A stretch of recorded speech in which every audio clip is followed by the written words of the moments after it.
Bismillahirrahmanirrahim. Assalamualaikum warahmatullahi wabarakatuh kepada semua murid tahun 1.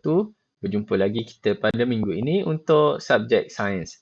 Baik, untuk subjek sains pada minggu ini kita akan belajar tajuk pentingnya bentuk bongkah. Jadi cikgu minta kamu semak buku teks pada muka surat 95. Objektif pembelajaran kita pada hari ini iaitu murid dapat menyatakan secara lisan kepentingan bongkah bentuk asas dalam kehidupan harian. Jadi sepanjang kamu menonton video ini, cikgu minta kamu semak buku teks pada muka surat 95 hingga 97.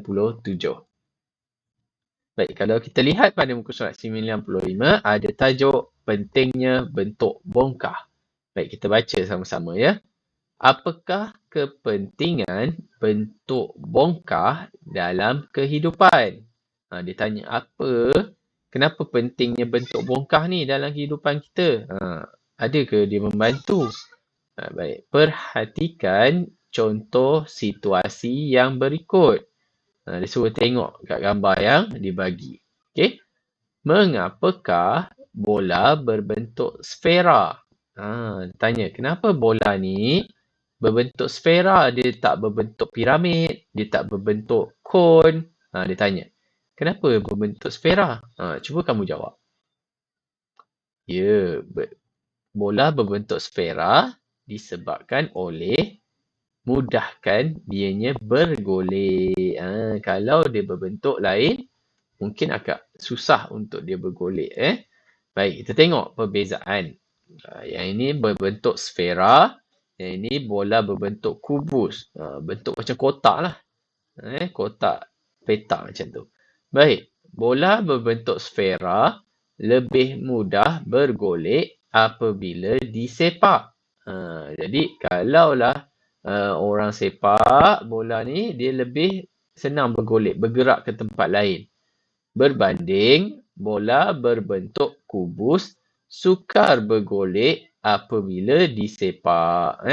Jadi kalaulah awak ada bola yang bentuk segi empat ni, awak sepak dia sekali tu, dia berhenti kat sini, betul? Tapi kalau bola biasa berbentuk sfera, awak sepak dia sekali, dia bergolek jauh. Dia boleh bergerak jauh. Betul tak?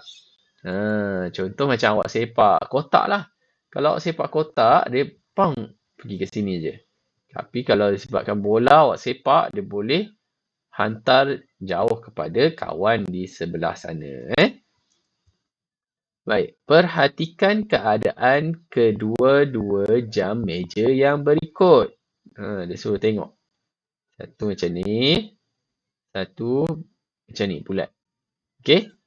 Jam meja ini terletak dengan baik di atas meja. Dia cakap okey je. Letak je sekali, dia duduk diam kat situ. Okey. Yang kedua. Jam ini pula bergolek. Mengapa? Dia cakap kenapa yang ini dia tak tidur diam, dia bergerak-gerak. Sebabkan oleh mengapakah jam meja sesuai berbentuk kuboid? Okey. Kerana yang ini bergerak disebabkan oleh dia punya bentuk dia ni. Bongkah bentuk asas dia salah. Ataupun berbentuk bulat. Jadi dia bergolek lah, sentiasa bergolek. Kalau yang ini bawah dia rata. Jadi dia boleh duduk setempat sahaja. Baik, mengapakah jam meja sesuai berbentuk kuboid? Kerana bentuk kuboid membuatkan dianya duduk setempat. Dia tak bergolek. Objek dibuat menggunakan bongkah bentuk asas mengikut kegunaannya. Jadi kalau yang ini, bentuk yang macam ni, sesuai untuk apa yang bergolek-golek ni?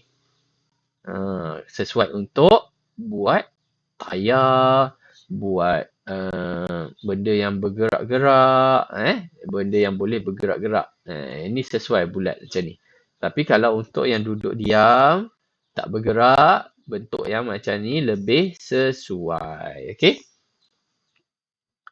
Zaki hendak menyimpan buku lamanya. Dia ada buku banyak. Okey? Ke dalam sebuah kotak. Dia nak cari kotak lah untuk simpan buku tadi.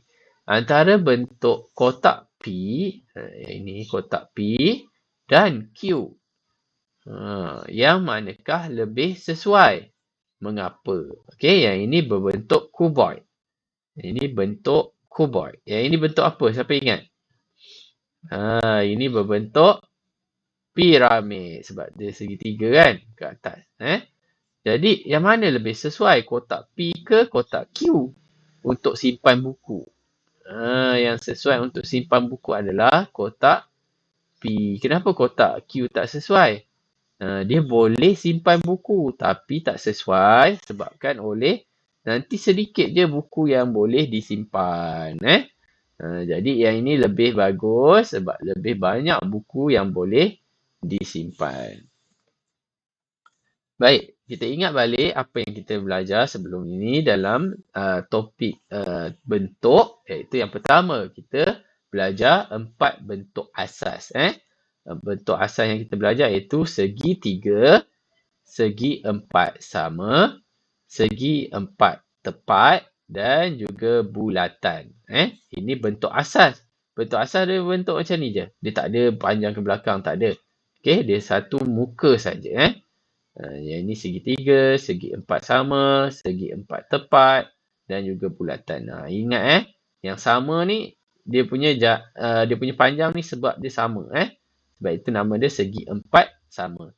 Yang ini segi 4 tepat iaitu tepat dia dengan orang yang di hadapannya, sama panjang dengan orang hadapan dia. Baik, yang seterusnya. Ada 7 jenis bongkah bentuk asas. Tadi bentuk asas. Sekarang bongkah bentuk asas. Bongkah bentuk asas bermaksud benda tu dia ada gabungan bentuk-bentuk asas tadi. Jadi digabung, contoh, digabung segi 3 dengan bulat. Digabung segi 4 sama dengan segi 3. Itu dinamakan bongkah bentuk asas. Jadi bongkah bentuk asas yang kita belajar ada 7 iaitu kubus, kuboid. Kubus yang bentuk segi 4 sama. Lepas tu dia ada banyak segi 4 sama. Yang kuboid pula adalah datang daripada segi 4 tepat. Piramid. Piramid daripada segi 3 dan juga segi 4 sama. Prisma. Prisma ialah segi 3 yang dipanjangkan ke belakang. Kuboid. Kon. Kon ialah apa? Kon ialah segi pula. Bentuk bulat yang dilipat.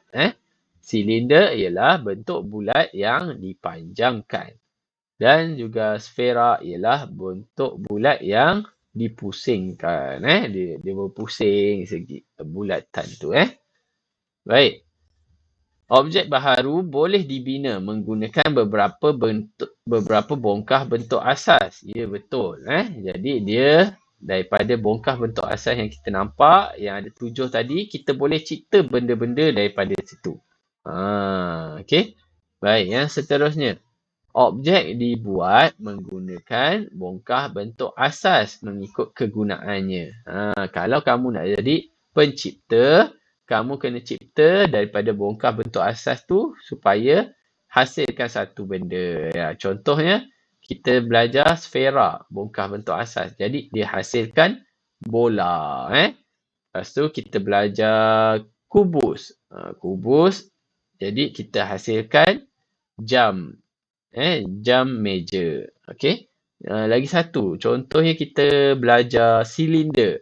Okey. Kemudian kita hasilkan tayar daripada bentuk silinder. Jadi orang dapat gunakan apa yang kita cipta tu dengan betul.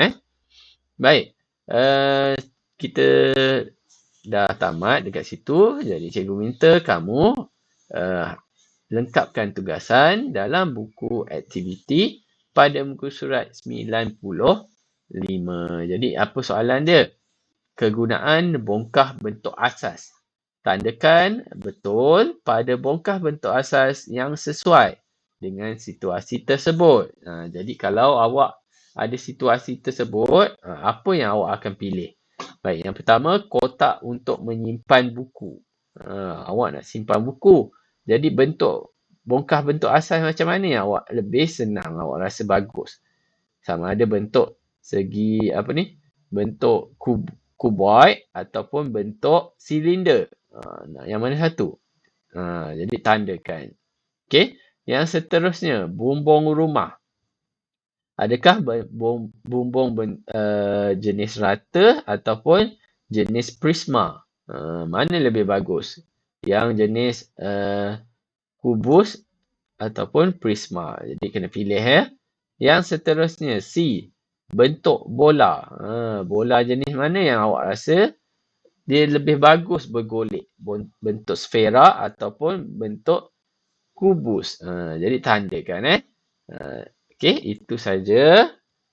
Setelah kamu lengkapkan tugasan pada buku aktiviti, cikgu minta kamu hantar dan snap gambar tugasan dan masukkan ke dalam Google Form yang disediakan. Okey, semoga bermanfaat apa yang kita belajar pada hari ini.